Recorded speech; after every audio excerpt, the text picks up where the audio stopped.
दोस्तों, अगर आप इंडिया में रहते हैं तो आप सुशांत सिंह राजपूत को तो ज़रूर ही जानते होंगे। बॉलीवुड के सुपरस्टार सुशांत सिंह राजपूत अब इस दुनिया में नहीं हैं, पर उनकी मौत के बाद से उनसे रिलेटेड कई सारी बातें निकल कर आ रही हैं। उनमें से एक है सुशांत सिंह राजपूत ने चांद पर ज़मीन खरीदी थी। ये सुनने में बहुत आ रहा है और हर जगह, हर सोशल मीडिया पर इसकी चर्चा है कि सुशांत सिंह राजपूत की ज़मीन चांद पर है। पर क्या ये सच है?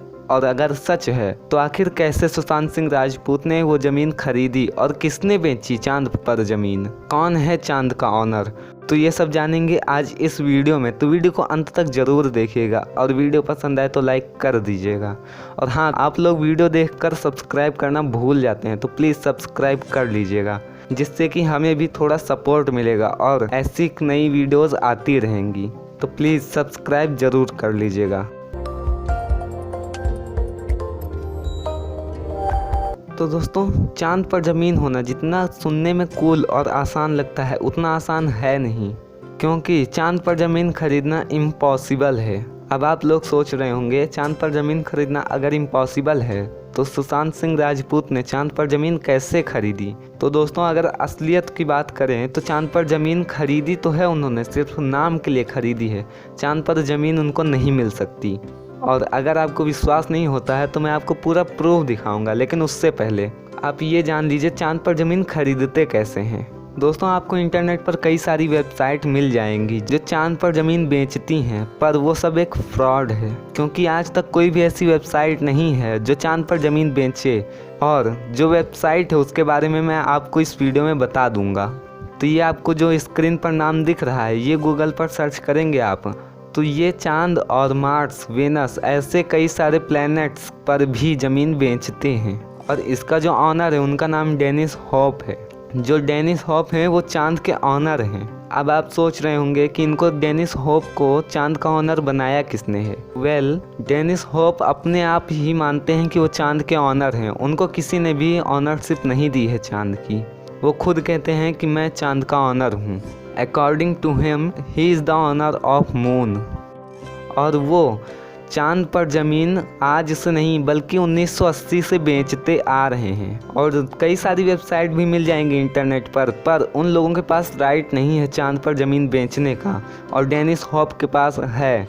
पर ये राइट दिया किसने है इनको? इन्होंने खुद कहा है, मतलब इन्होंने चांद पर ज़मीन बेचने का राइट बनाया है अपने लिए। और ये एक अकेले व्यक्ति हैं जिनके पास राइट है चांद पर ज़मीन बेचने का। पर आउटर स्पेस ट्रीटी 1967 में बनी थी, उसके द्वारा आप चांद या कहीं भी बाहर जो स्पेस में कोई भी ऑब्जेक्ट है उस पर ज़मीन नहीं बेच सकते हैं। और ये मैं नहीं कहता, वो कंपनी कहती है। आप ये देख सकते हैं। और ऐसा नहीं है कि कंपनी कोई अकेली कंपनी है, उसके साथ फरवरी 2021 यानी इसी साल 111 कंट्रीज़ और भी जुड़ चुकी हैं उस ट्रीटी कंपनी के साथ। मतलब वो अकेली कंट्री की कंपनी नहीं है, 111 कंट्रीज़ और जुड़ चुकी हैं। और जो 23 अदर कंट्रीज़ थी उन्होंने भी साइन कर दिया है, पर उन्होंने पूरी तरीके से रेटिफिकेशन नहीं किया है। और मैं आपको इसका प्रूफ भी दे दूंगा कि चांद पर कोई ज़मीन नहीं खरीद सकता।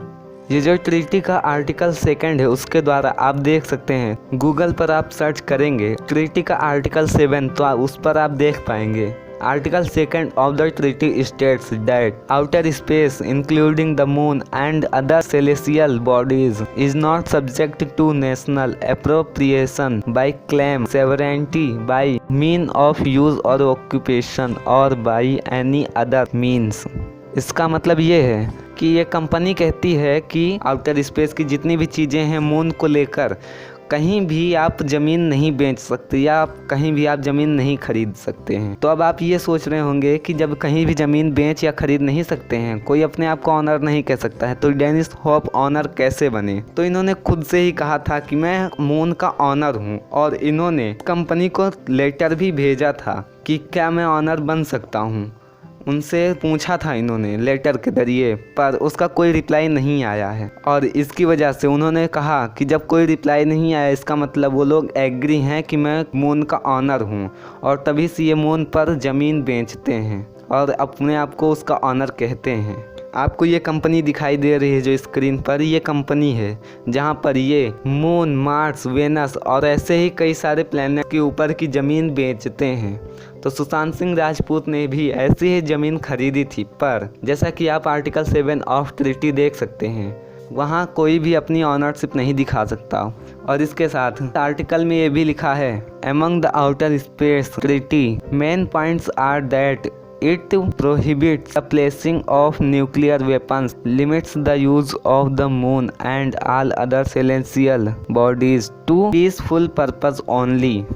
मतलब इसमें साफ साफ लिखा है कि आप सिर्फ पीसफुल पर्पस से ही उसका यूज़ कर सकते हैं। और जैसा कि आर्टिकल 2 में भी लिखा है कि आप उस पर कोई भी क्लेम नहीं कर सकते कि ये मेरी ज़मीन है, या फिर आप उस पर कोई कब्जा नहीं कर सकते हैं। मतलब चांद पर कोई ज़मीन खरीद ही नहीं सकता है। बात क्लियर, ये आप समझ लीजिए, चांद पर कोई ज़मीन खरीद नहीं सकता है, अब चाहे जो हो। और ट्रीटी के द्वारा ये भी लिखा गया है कि आउटर स्पेस में जितनी भी चीज़ें हैं उसका यूज़ कोई भी कंट्री कर सकती है, कोई भी रिसर्च के लिए। तो आई होप कि आपको वीडियो देखने में मज़ा आया होगा और जो मैं समझाना चाहता हूँ वो समझ में आया होगा कि चांद पर कोई ज़मीन नहीं खरीद सकता। तो इसी बात पे एक लाइक कर दीजिए और हमारे चैनल को ज़रूर सब्सक्राइब कर लीजिए। काफ़ी दिनों से सब्सक्राइबर नहीं बढ़ रहे हैं, तो प्लीज़ सब्सक्राइब ज़रूर कर लीजिए। और इस वीडियो पर लाइक एम रखते हैं 40 लाइक का।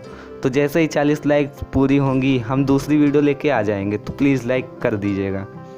तो मिलते हैं अगली वीडियो में कुछ ऐसे ही अमेजिंग नॉलेज के साथ। तब तक के लिए goodbye and take care.